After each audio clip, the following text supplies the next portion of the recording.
And welcome back. Once again, we are here at the Comics Coffee Table. Pull up a chair, bring a cuppa. We're going to talk about comic books. We do this every day, 3 p.m. U.S. Eastern. Daily. Did I say daily? I meant it. We're going to talk about comic books every day for the rest of the year. We've been doing it for a while, and I'm loving this comic book shop-style conversation. Cheers. Thank you so very much for showing up. Let's see, show notes.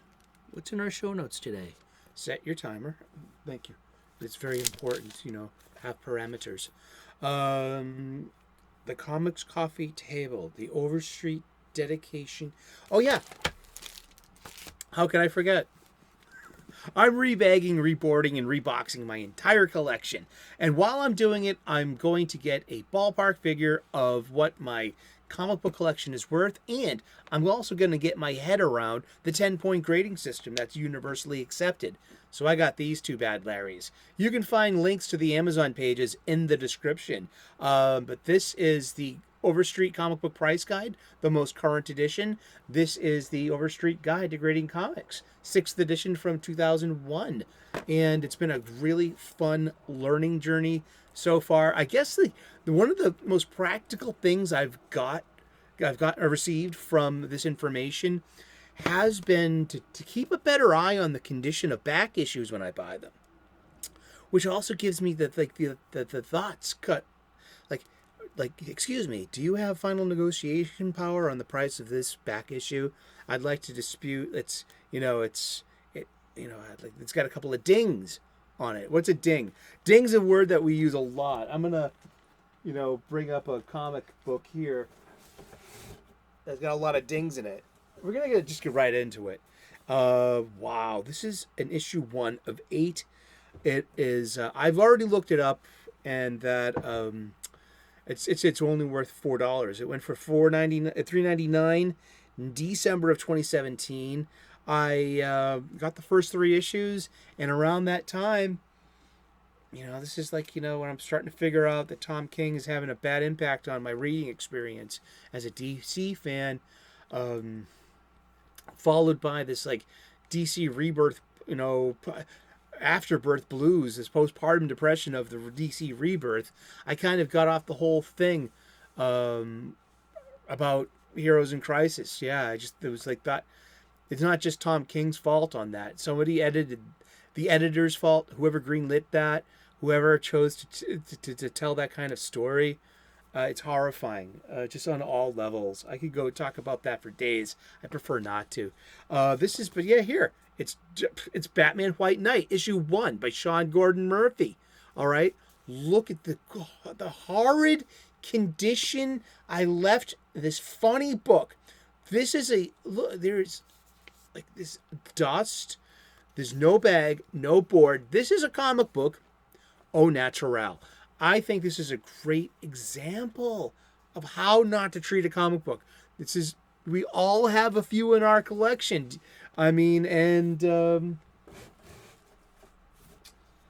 Issue 2 is only a little better. See, these suffer from massive spine roll. Look at those dings. Ding, ding, ding, ding, ding. I'm ordering a bell. I am. But issue 2 has fared a lot better than issue 1. But look at them. They're both... Why did that happen?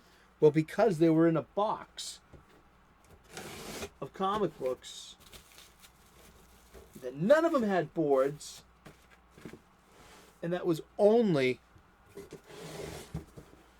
partially full. This is the toss box. This is the comic book box of all my odds and ends. It's a half full. I brought it up because we've been talking about Grant Morrison lately. We've been talking about Warren Ellis. And there are a few of their comic books in here that didn't make it to the spinner rack and are kind of like where to file them. Because I have DC comic books and a few long boxes. We have heard about my DC Crisis long box. That's nothing but stories from the DC Crisis stories. But where to put comics by Legendary? See, Legendary. Who's that? or Avatar.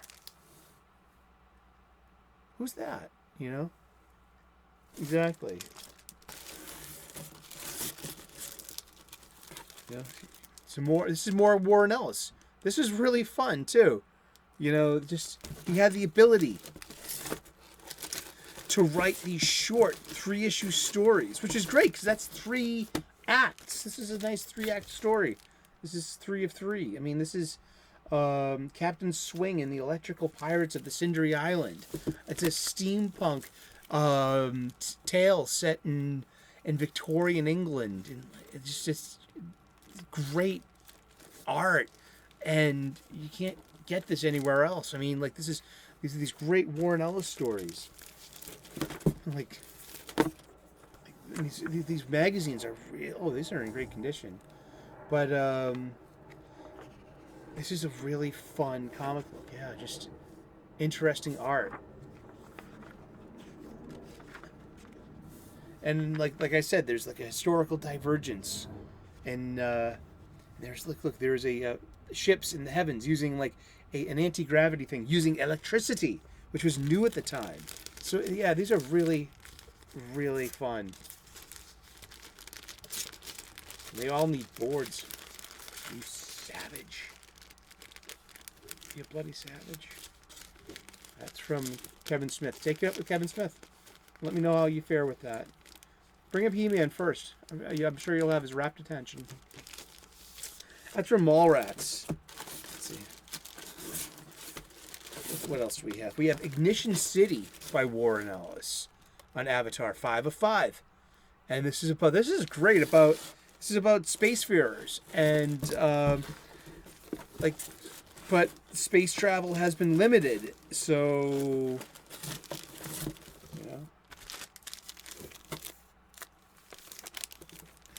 Ignition City, yeah. Gianluca Pagliarani, yeah. It's the artist. And the end's kind of weird. This one, but it's kind of like old West Frontier town meets, but it's on the equator because this is where Warren Ellis's, vast love of science comes in, and of sci-fi, like real sci-fi, not like warp speed shits. I'm talking about practical things, like there are launch ramps at the equator because, it's like here. Let's go find one. Well, let's have a visual reference. These comics are in great condition, by the way, but it's look, Berlin, February 1956. We have airships. We have antediluvian looking cars, but it's set in an alternate Earth past. So these are like very earthbound, things here. And this is a story about a spaceman whose daughter grew up to be, inherit the family business. And there's one of the last few islands that launches spaceships, because there's an alien race out there that is like forbidden us to ascend to the heavens, and look, ray guns. So it's very 50s like ray gun style, and it's really good stuff, like independent stories. These are the kind of things I would love to see Warren Ellis have a second life on Indiegogo. It's just, he doesn't have to publish on Image. I mean, I know we all wanted to see that last issue of Fell with Temple Smith. There's Luther Strode on Image. That was interesting, but it grew cold quick. Now here's one from Grant Morrison. All right, it's called Nameless. Yeah, and it was with art by Chris Burnham, and this was rated R or mature. Yeah, this is kind of like, if you remember the Hellraiser movies, it's like this is like torture porn. All right, and it doesn't really settle well with me.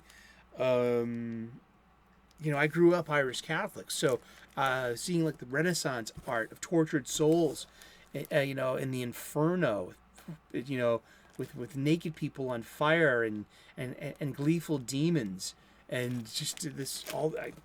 I sure I get it, but there's just like no redeeming quality to this story. It's just it's very in line with Grant Morrison's theme of this body of his work. But Grant Morrison, like, he swings for the fence. He gets a lot of, base hits, but he also strikes out a lot too. That was definitely a strikeout. Then we have something like Annihilator here. Let's look at the indicia. It's and this is what I got. I got this from Fraser Irving's art. I brought him up, but this is actually in kind of not bad condition, but it ain't mint. Oh, look at those dings. We got spine roll. This is, hey, always use a board. And this is a 5-issue short. Is it 5 issues or is it 6? Oh, turkey's done. Actually, the laundry's done. Laundry day, nothing clean. Laundry day, nothing clean. Your clothes, give them to me. You asshole. That's Terminator. That's Bill Paxton versus Arnold Schwarzenegger, and we all know who won that fight. But yeah, Fraser Irving, great artist. So this is let's look at the Indicia Colophon. Legendary Comics. This came out in 2014. I bought this every month it came out. I was really into buying comics then. And Fraser Irving is a great artist. I love his art. I love it. It's very moody. Let's see. Yeah, he does his own coloring. Yeah. I love that complete package.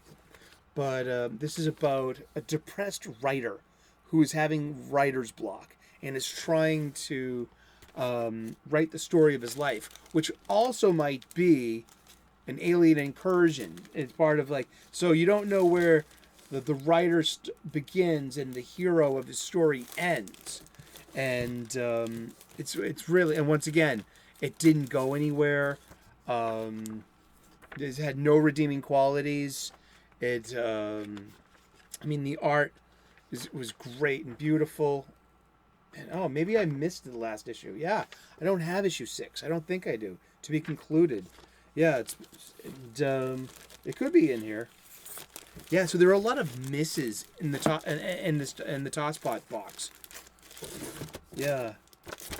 Now, this is old. This is Kill Your Boyfriend off of this is, and someone's friend. I lent this out. They had a pet bunny, and the pet bunny, I guess, found it in better taste than I did. Kill Your Boyfriend. This is Philip Bond with Disraeli on. This was penciled by Philip Bond, inked by Philip Bond and Disraeli, and it's written by Grant Morrison. This is from 1995. This was a Vertigo one shot, and it was in the days of the Tarantino, movie like True Romance, boy meets girl, boy and girl go on, or Natural Born Killers, like that kind of the bloody romance. What else we got in here? Oh, we got Trillium by Jeff Lemire. This was a miss. I really was into this until the end.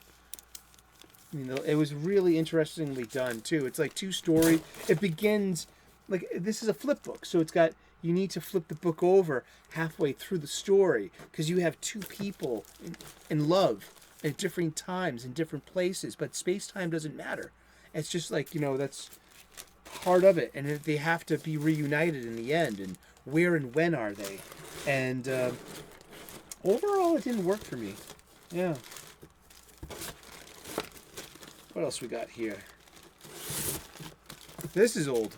The Book of Magic. The Books of Magic by DC. This is some, look at this prestige format. No ads. Cardstock. This is book 1 of 4. I think I got the other 4 around here. That's Zatanna of the Golden Age. Giovanni John Zatanna, father of Zatanna. Let's see, book 1 of 4, 1990. So this is pre-Vertigo. So this is Vertigo level use of magicians. We've got It's written by Neil Gaiman. This is like, remember, Sandman started in 1989. So this is like Neil Gaiman. Now he's got a reputation for writing these kind of weird stories. John Bolton is the illustrator. Todd Klein is the letterer. And it's about Tim Hunter, the young magician. This brings all the magicians of the DC universe, all the mystics. We got John Constantine. We've got the Phantom Stranger. We've got, Dr. 13. We've got Mr. E. We've got Zatara, Zatanna. We've got and Tim Hunter. Honestly, too, predates. There's this ongoing. You can look it up yourself. The whole J.K. Rowling steal Harry Potter off of Neil Gaiman's Tim Hunter. That's a story unto itself. Seriously. Ugh. Yeah, Batman number 52. The last issue. Constantine, issue 1. This is of the new 52.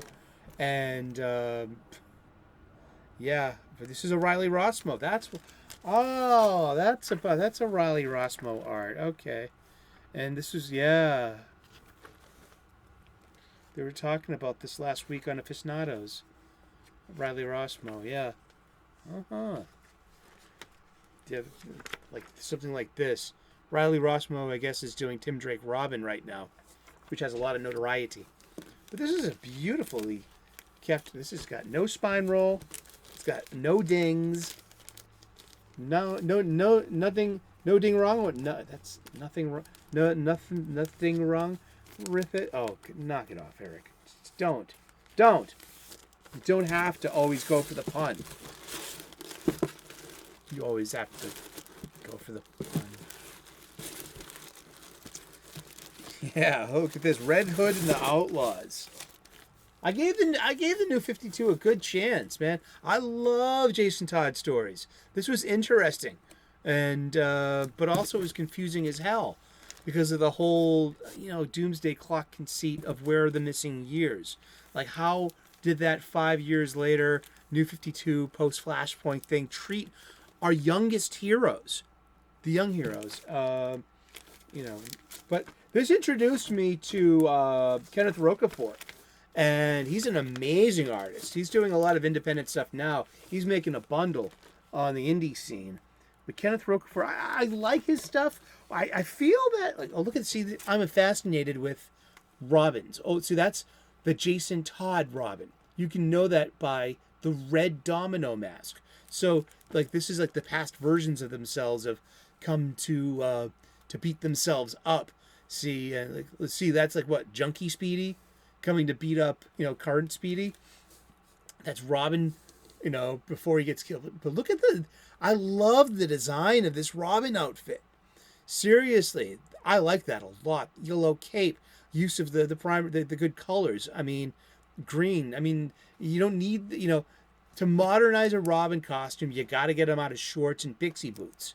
Yet the rest of it stays, the same. This is a lot better than the Dick Grayson Robin New 52. I barely touched that. I'm the biggest Robin fan in the world, and I just couldn't. Oh my gosh, I couldn't get behind any of that Robin, and it was because they made him too old. And then you have this really awful time conceit. Hello, it's Siege from Marvel, a Marvel event. There you are, the other Sieges. There's 1, 2.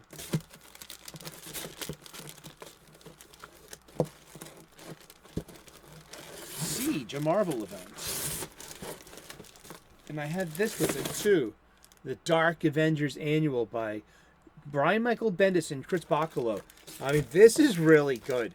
I like this. So Marvel Boy figures out he's playing for the wrong team, that he's he's a bad guy now. I see this is Marvel House style back, let's look at the Indicia colophone on this real quick. February of 2010. Wow, this issue is 13 years old. And look at that. There's your info dump. Remember, this is an annual, so it's like, and also it's a siege. It's kind of like a siege tie-in. I mean, so I file it. This happens right before siege, and this is about Marvel Boy being hunted by the Dark Avengers because he left the team abruptly, and he's being brought back. They have to.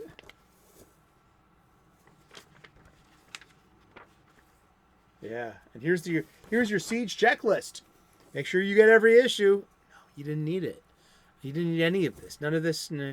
It was barely interesting. Yeah, I mean, yeah, you got one gruesome thing of of Sentry ripping Ares in half. Yeah, Sentry showing being the big bad, the Void being some kind of huge. The Ariel Copiel, I mean, this art is amazing. It really is. It's not to say, and this is like, Bendis, could be peak Bendis, I kind of think that Bendis is a lot better doing gritty stuff, like Powers, Torso, Jinx, Alias, on Marvel Max, like those 4 titles there, those are all Bendis titles. They're all great. I loved Ultimate Spider-Man. I loved Ultimate Team Up as well, but Ultimate Spider-Man, I have a chunk of. I read the whole thing. I love that so much. So, but let's look at the Indicia colophon of Siege. And here, here's your the Marvel House style info dump page. Catches you up quickly. PDQ. Where are we? When are we? What the hell is going on? Right there. This was June of 2010. Yeah, this is Siege number 4. Yeah, and that's the Void. And that's what's in controlling Bill. Is it Bob? Who's the Sentry?